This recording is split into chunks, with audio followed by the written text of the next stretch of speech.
And I realized that the knowledge has not been passed on from the younger generation to the older generation. And obviously now people like it, but they don't know how to make it. And also it takes about 12 hours to prepare it. So I saw a gap in the market to say, okay, I can do this, mass produce it, and obviously sell it into the market.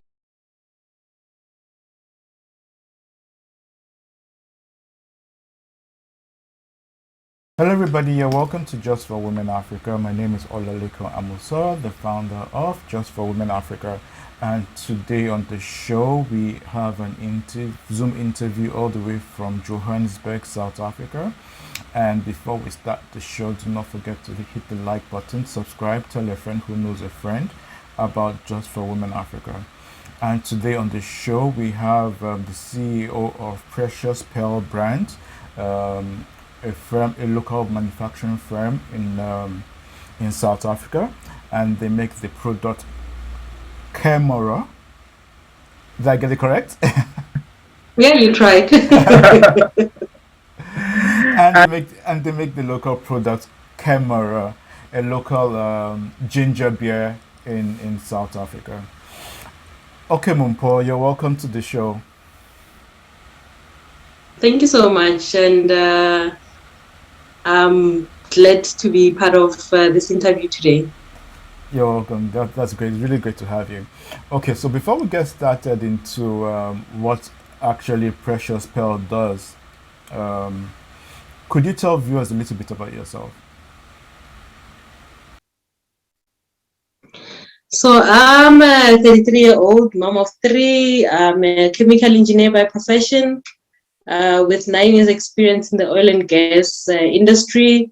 And I left my corporate work to start the Khemera business, which is a non-alcoholic ginger beer that we produce in South Africa.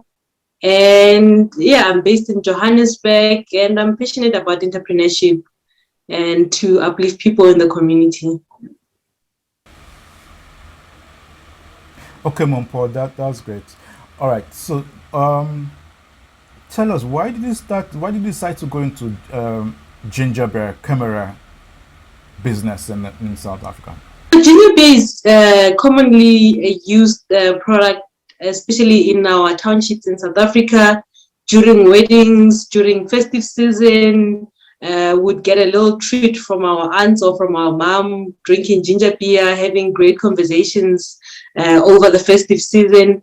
And I realized that the knowledge has not been passed on from the younger generation to the older generation. And obviously now people like it, but they don't know how to make it.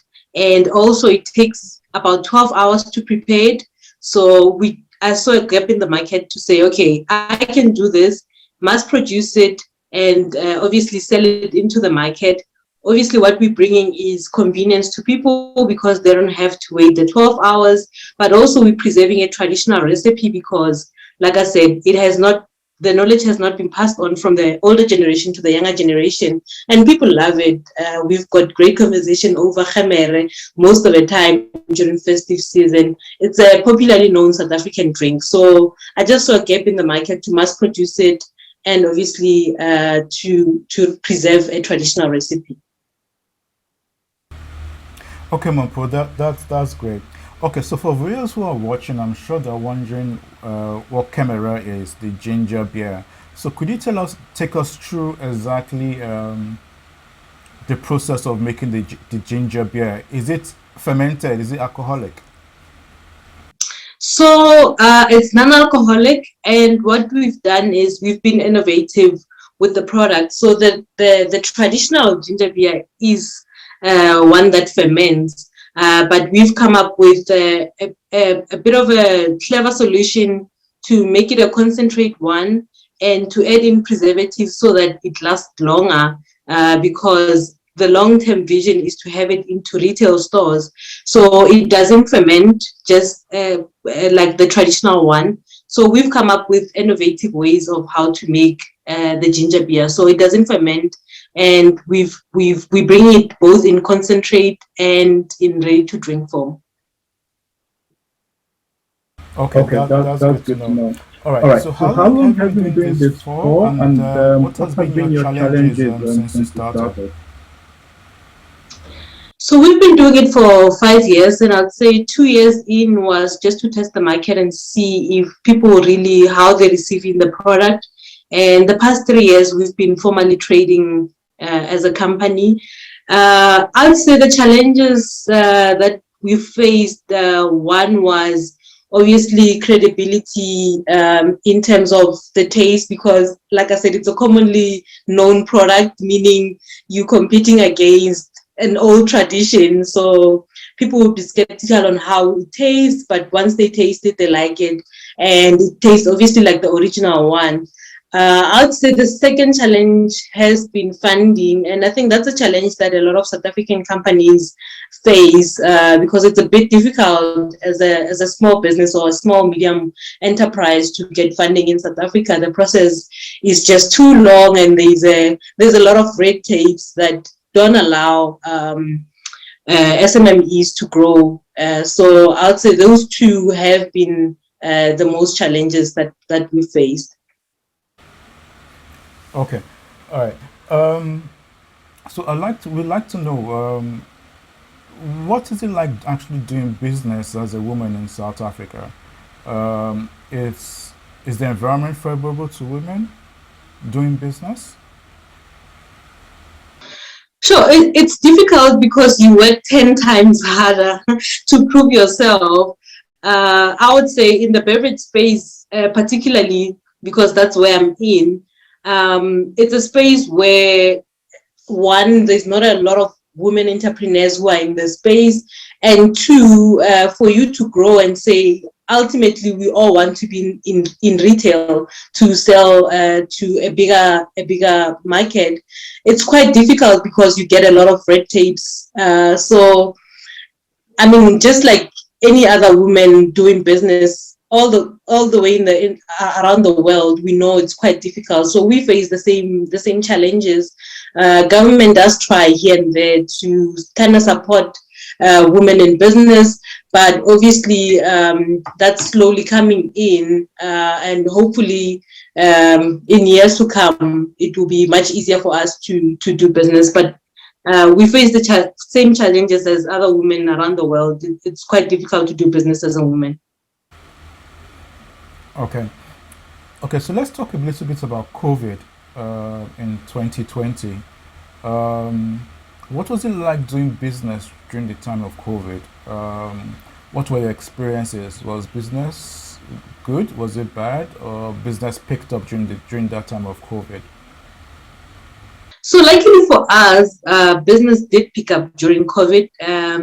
So there was a lot of talks about immune boosting. So the main ingredient that people used was ginger, and ginger is our main ingredient. So people would use our product and mix it with honey and lemon, sometimes with cayenne pepper, just to boost their immune system. But also in South Africa, because we were all in lockdown, people started baking, and chimera goes well with scones, what we call scones in South Africa. So that's baked cakes. And once you have your scones, you think, what can I drink with? And chimera goes well with scones. So a lot of people started buying our chimera. Um, a lot of funerals also were constrained to say, instead of, I mean, our funerals are big. So instead of 1,000 people now, we had like 100 people attending. But that was our biggest market pre-COVID, because we'd have a lot of people buying our camera for funerals, for weddings. And now people started using pre-packed food and drinks, and we had to pivot and say, okay, instead of our concentrate, let's focus more on our ready to drink. And our ready to drink was used more on pre-packed food, because now it was a grab and go kind of situation. You can't sit like we used to and have a conversation with other people after a funeral. You grab your food and you leave. And even at weddings, you can't share in a jug. or in whatever way that we used to. So you just have to have your own bottle. So I think COVID for us was a blessing because that's when we increased our sales. That's when we had a lot of brand visibility. We had a lot of customers now coming in because of COVID. So I think for us, it was something that was good for us because that's when our sales grew. Okay, so after COVID, what has it been like? Has sales still been on the peak, or it has dropped a little bit? So after COVID, our sales have been picking up now in South Africa. If I'm not sure if you're aware now, things have started opening up. We no longer have a lot of constraints in terms of traveling, in terms of events. So things are improving quite a lot. So I think for us, the graph has been going up and up, and we've been able to secure a lot of retail stores now. So people can get our camera in a few shops now instead of getting it directly from us or from our website. Now they can get it from shops. Okay, that was great, Mopo. All right. So, with regards to your products, are they available all over South Africa or just based in Johannesburg? So at the moment, so South Africa has 9 provinces. So at the moment, we've got what we call distributors. So there are people who buy from us and they sell for themselves for profit.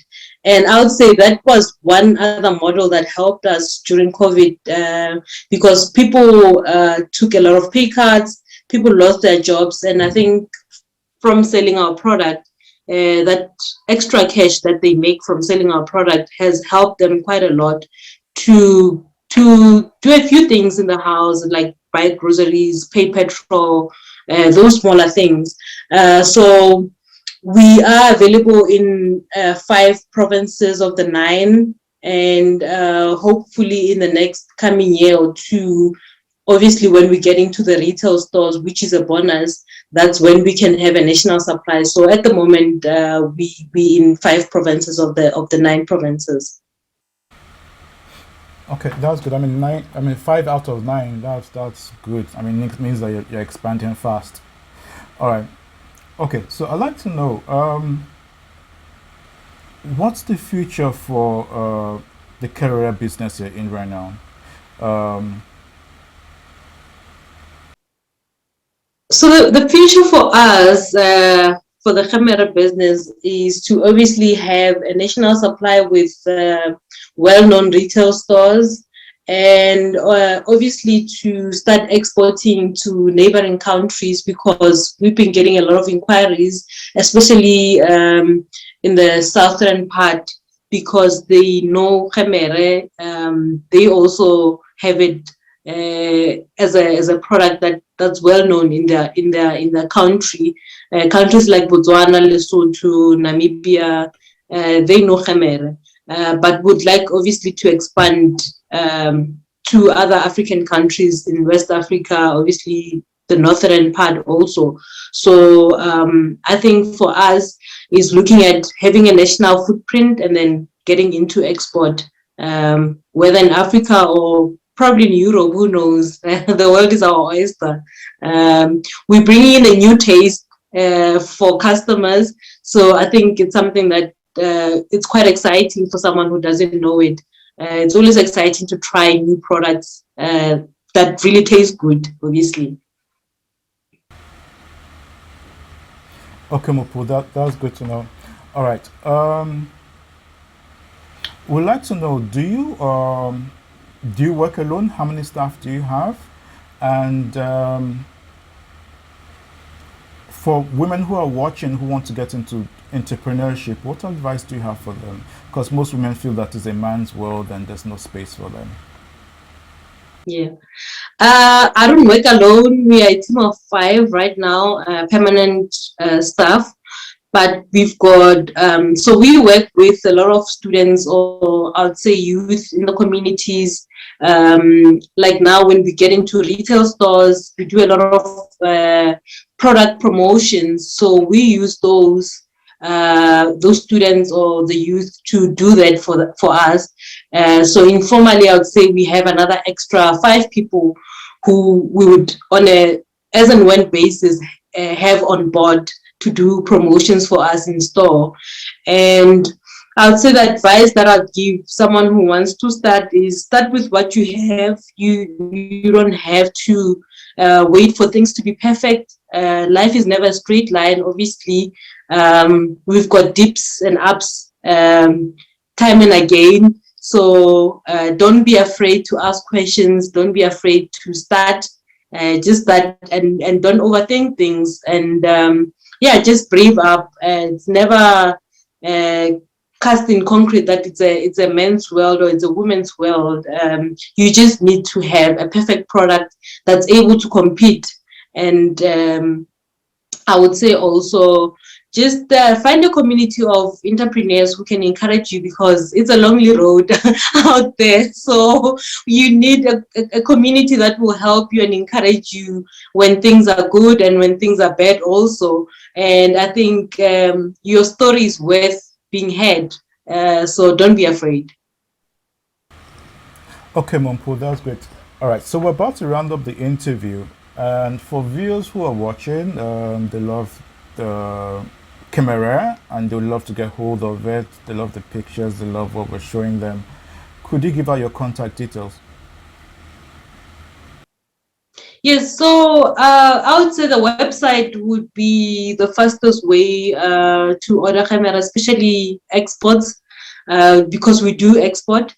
Our website is www.precious, Precious, and pearl.com. So it's www.preciousandpearl.com, and I think that's where they can get most of our details. Our telephone number is there, and I think that's the easiest way to order our product if you're outside South Africa. On social media, Facebook, it's Khamere SA. It's GHEMERESA. And on Instagram, it's Khamere_SA. So yeah, they can just follow us and see how great the product is, and it tastes as it looks.